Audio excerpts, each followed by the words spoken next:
सीबीबीकल arts class में आप सभी का स्वागत है। दोस्तों, आज के इस वीडियो में क्लास 10th के एनसीईआरटी सामाजिक विज्ञान भूगोल विषय के मोस्ट इंपॉर्टेंट टॉपिक को कवर करने वाले हैं। चैप्टर का नाम रहेगा संसाधन एवं विकास। क्लास 10th में जो बुक का नाम है वो है समकालीन भारत सेकेंड, और भूगोल में हम लोग पहला अध्याय इस वीडियो में कवर करने वाले हैं with diagram, with mapping, quotation, अच्छे कंटेंट के माध्यम से पूरा अच्छे से तैयार करने वाले हैं आसान शब्दों में। तो चलिए शुरुआत करते हैं। सबसे पहले यहाँ पे चैप्टर का नाम है संसाधन एवं विकास।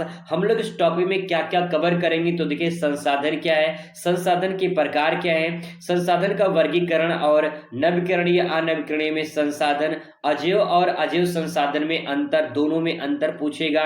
सतत पूछे विकास क्या होता है, भू संसाधन के बारे में, भू निम्नीकरण के बारे में, और मृदा संसाधन का वर्गीकरण, मृदा संसाधन के बारे में पूरा डिटेल में इस चैप्टर में अध्ययन करने वाले हैं। तो सबसे पहले बात करते हैं कि आखिर संसाधन क्या होता है, फिर टॉपिक को आगे बढ़ाते हैं। तो सबसे पहले यहाँ पे संसाधन क्या होता है ये समझेंगे। तो देखिए, संसाधन क्या होता है, संसाधन या रिसोर्स वे सभी तत्व जो मानव की आवश्यकताओं की पूर्ति करते हैं और उपयोगी होते हैं, उन्हें संसाधन कहा जाता है। वे प्राकृतिक रूप से उपलब्ध हो सकते हैं या मानव द्वारा बनाए जा सकते हैं। एक सिंपल भाषा में हम कह सकते हैं कि संसाधन एक ऐसा साधन जो मानव की आवश्यकताओं की पूर्ति करते हैं, उन्हें संसाधन कहा जाता है। अंतर इतना होता है कि कुछ जो है प्राकृतिक होते हैं और कुछ मानव निर्मित होते हैं, यही इसमें अंतर होता है। तो संसाधन वे होते हैं जो मानव की आवश्यकताओं की पूर्ति करते हैं, उसे संसाधन कहा जाता है। अंतर होता है प्राकृतिक हो या मानव निर्मित हो। तो अब सवाल यहाँ पे कि संसाधन के वर्गीकरण को यह संसाधन के प्रकार को दो भागों में बांट सकते हैं। एक आपका प्राकृतिक संसाधन, दूसरा मानव निर्मित संसाधन। एक संसाधन इसमें और जुड़ता है जिसे मानव संसाधन कहा जाता है। पूरी पृथ्वी पर देखा जाए तो सबसे बड़ा संसाधन मानव ही है, क्योंकि मानव अपने बौद्धिक और शारीरिक क्षमता के आधार पर किसी काम को आसान बनाता है। प्राकृतिक संसाधन नाम से ही स्पष्ट है, इसमें प्रकृति द्वारा निर्मित होती है, और मानव निर्मित संसाधन वे होते हैं जो मानव द्वारा निर्मित होते हैं, और मानव अपने आप में एक संसाधन है। ठीक है, आगे और बढ़ाते हैं टॉपिक को। तो यहाँ पे एक एक करके डिटेल में समझने का प्रयास करेंगे। आखिर प्राकृतिक संसाधन क्या होता है, इसको डिटेल में समझते हैं। सबसे पहले बात करते हैं वे संसाधन जो प्रकृति से प्राप्त होते हैं और मानव जीवन के लिए उपयोगी होते हैं, प्राकृतिक संसाधन कहलाते हैं। बात करें उदाहरण के तौर पे, जैसे जल है, जल में नदियां, झील, वर्षा का पानी, ये सब सभी प्राकृतिक संसाधन के अंतर्गत आते हैं। वहीं अगर भूमि की बात करें तो भूमि पर कृषि योग्य भूमि है, मिट्टी है, मैदान है और पठार पर्वत, ये सब भूमि के अंतर्गत आ जाएंगे। खनिज तत्व की बात करें, इसमें लोहा है, तांबा है, कोयला है, बॉक्साइट है, एल्युमिनियम है, और न जाने कितने खनिज तत्व पाए जाते हैं जो प्रकृति रूप से उपलब्ध होते हैं। वनस्पति की बात करें तो पेड़ पौधे, घास, झाड़ियां, ये सब वनस्पति के अंतर्गत आते हैं जो कि प्राकृतिक संसाधन होते हैं। जीव जंतु की बात करें तो जो विभिन्न प्रकार की जीव जंतु है वो सभी प्राकृतिक संसाधन के अंतर्गत आते हैं। ऊर्जा स्रोत की बात करें तो सूर्य की किरणें या सूर्य से प्राप्त होने वाली ऊर्जा और पवन ऊर्जा, ये सब ऊर्जा के स्रोत माने जाते हैं जो कि नेचुरल होते हैं। ये तो बात हो गई प्राकृतिक संसाधन के बारे में। यहाँ पे एग्जाम्पल के माध्यम से आप इसे समझ सकते हैं। बात करते हैं यहाँ मानव निर्मित संसाधन के बारे में। तो नाम से स्पष्ट है, मानव निर्मित संसाधन यानी वे संसाधन जो मानव द्वारा बनाए जाते हैं। एग्जाम्पल के तौर पे कुछ भी आप ले सकते हैं जो मानव द्वारा निर्मित किए गए हैं। भवन, मकान, स्कूल, अस्पताल, मशीनों में कार, कंप्यूटर, फैक्ट्री के उपकरण जो होते हैं, ये सब, सड़क, पुल, ये सब जो है इसके अंतर्गत आते हैं। सिंचाई के साधन, नहरें हैं, डैम हैं, ये सब जो है मानव निर्मित संसाधन के अंतर्गत आते हैं। वही बात करें जो है मानव संसाधन के बारे में, तो अपने आप में मानव खुद एक संसाधन है। वे लोग जो ज्ञान, कौशल और मेहनत से संसाधन को बेहतर उपयोग करते हैं, उन्हें मानव संसाधन कहा जाता है।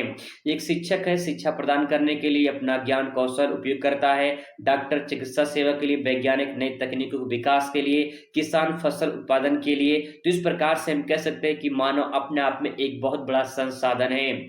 आगे देखते हैं यहाँ पे संसाधन का वर्गीकरण करते हैं। तो संसाधन जो है यहाँ पे दो प्रकार से उसको वर्गीकरण किया जा सकता है, एक प्राकृतिक दूसरा मानवीय। इसमें जो दो मोस्ट इंपॉर्टेंट है वो है नवीकरणीय युग और दूसरा है अनवीकरणीय युग। इसको थोड़ा सा और डिटेल में समझते हैं तो यहाँ पे आपको आसानी से समझ में आ जाएगा। संसाधन का वर्गीकरण में एक होता है नवीकरणीय, एक होता है अनवीकरणीय संसाधन। अगर इसको डिटेल में समझे तो यहाँ पे समझ जाइए।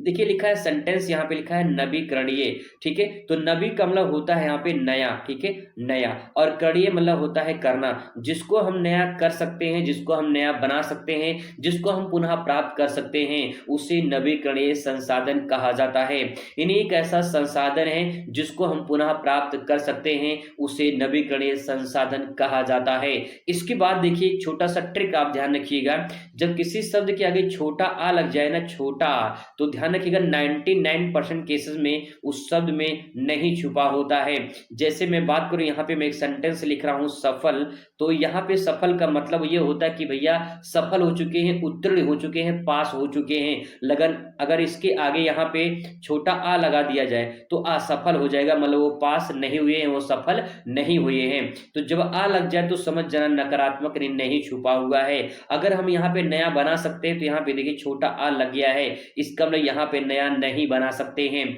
तो ऐसा संसाधन जिसको हम पुनः प्राप्त नहीं कर सकते हैं, ऐसे संसाधन जिसको हम पुनः उपयोग नहीं कर सकते हैं, उसे अनवीकरणीय संसाधन कहा जाता है। एग्जाम्पल के तौर पे कुछ यहाँ पे बातें हैं, इसको समझ लेते हैं। नवीकरणीय संसाधन जो होते हैं, जैसे सौर ऊर्जा है, पवन ऊर्जा है, जल ऊर्जा है, भूतापीय ऊर्जा है, इन सब ऊर्जा को नया प्राप्त कर सकते हैं, नया बना सकते हैं। नवीकरणीय में जैसे कोयला है, पेट्रोलियम है, प्राकृतिक गैस है, ताप है, ये सब जो है पुनः प्राप्त नहीं कर सकते हैं। अगर एक बार खत्म हो जाती है, इसको पुनः प्राप्त करने के लिए हजारों साल लग जाते हैं। ये समझते हैं कि ये नवीकरणीय नहीं बल्कि अनवीकरणीय ऊर्जा स्रोत के अंतर्गत आता है, ठीक है। आगे इसमें डिटेल में समझते हैं कि नवीकरणीय संसाधन क्या होता है, ताकि जो है इससे डिटेल में आप समझ पाए, क्योंकि मोस्ट इंपॉर्टेंट क्वेश्चन है, यहां से एग्जाम में सवाल बनते हैं। तो देखिए सबसे पहले यहां बात करते हैं कि नवीकरणीय संसाधन कैसे परिभाषित कर सकते हैं। वे संसाधन जो प्रकृति के माध्यम से पुनः भर सकते हैं या पुनः प्राप्त कर सकते हैं और जिनका उपयोग करने से वे समाप्त नहीं होते हैं, उन्हें नवीकरणीय संसाधन कहा जाता है। वे संसाधन समय के साथ फिर से उत्पन्न हो सकते हैं, बशर्ते इनका अत्यधिक दोहन ना किया जाए। जैसे जल है, तो पीने योग्य पानी जो पूरे अर्थ पे देखा जाए तो वो 0.01% है, इतना कम पानी है, लेकिन इसका भी अगर अंधाधुंध उपयोग किया जाएगा तो आने वाले दिनों में पानी की और ज्यादा दिक्कत हो सकती है। वैसे भी राजस्थान, मध्य प्रदेश, महाराष्ट्र ऐसे कुछ बेल्ट हैं जहां पे गर्मी के मौसम में बहुत ज्यादा दिक्कत होती है स्वच्छ पानी के लिए। तो इस प्रकार से कुछ ऐसी चीजें हैं जिनका अत्यधिक दोहन ना किया जाए। तो यहाँ पे सबसे पहले एग्जाम्पल में देखते हैं सौर ऊर्जा। सूर्य से प्राप्त होने वाली ऊर्जा सौर ऊर्जा कहलाती है, जो सौर पैनल के माध्यम से बिजली उत्पादन किया जाता है। तो अगर एक बार सौर ऊर्जा खत्म हो जाती है, पुनः जो है उसे प्राप्त किया जा सकता है।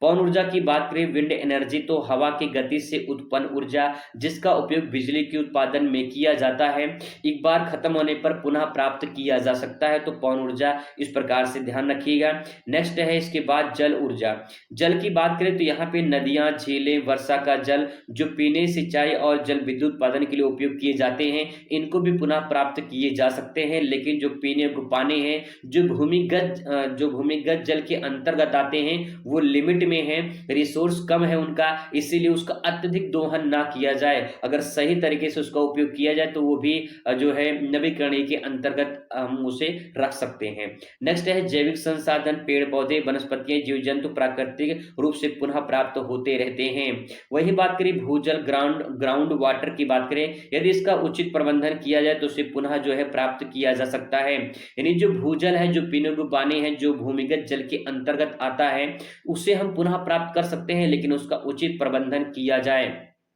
इसके बाद जैव ईंधन, इसमें जैविक ईंधन में से लकड़ी है, गोबर गैस है, इनको भी पुनः प्राप्त किया जा सकता है। तो कुछ ऐसी चीजें हैं जिसे हम पुनः प्राप्त कर सकते हैं, उसे नवीकरणीय के नाम से जाना जाता है।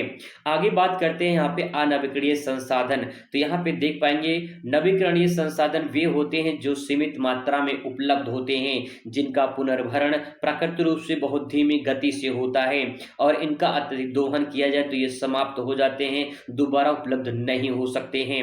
वही बात यहाँ पे कहा गया है, तो एग्जाम्पल के माध्यम से यहाँ पे इसको समझ सकते हैं। कुछ ऐसे खनिज संसाधन हैं जिसको हम पुनः प्राप्त नहीं कर सकते हैं, जैसे कि लौह अयस्क है, कोयला है, पेट्रोलियम है, प्राकृतिक गैस है। इसको पुनः प्राप्त करने के लिए लाखों साल लग जाते हैं, तो इस प्रकार से हम कह सकते हैं कि ये पुनः जो है प्राप्त नहीं किया जा सकता है। ठीक है, आगे दोस्तों बात करते हैं, टॉपिक को और डिटेल में समझने का प्रयास करेंगे। तो यहाँ पे संसाधन की वर्गीकरण को और समझते हैं। तो यहाँ पे इसको दो भागों में बांटा गया है, जैव और अजैव संसाधन में। डिफरेंस पूछ सकता है, अंतर पूछ सकता है कि जैव और अजैव संसाधन में क्या अंतर होता है। तो जैसे मैंने नवीकरणीय अनवीकरणीय बताया था, वैसे आप इसे समझने का प्रयास करेंगे। तो लिखा है जैव संसाधन। जैव संसाधन इसमें जीवन व्याप्त होता है, सिंपल भाषा में आप इसे सजीव समझ सकते हैं और इसे आप निर्जीव समझ सकते हैं। तो यहाँ पे वे संसाधन जिसको हम जो है जिसमें जान होती है, जिसमें जीव जंतु वनस्पतियां पेड़ पौधे आते हैं, जो जिसमें सजीव होते इसमें जान होती है, उसे जैव संसाधन कहा जाता है। अगर इसमें जान होती तो इसमें लिखा है छोटा आ, इसका मतलब इसमें जान नहीं होती है, यानी ये निर्जीव वस्तु होते हैं।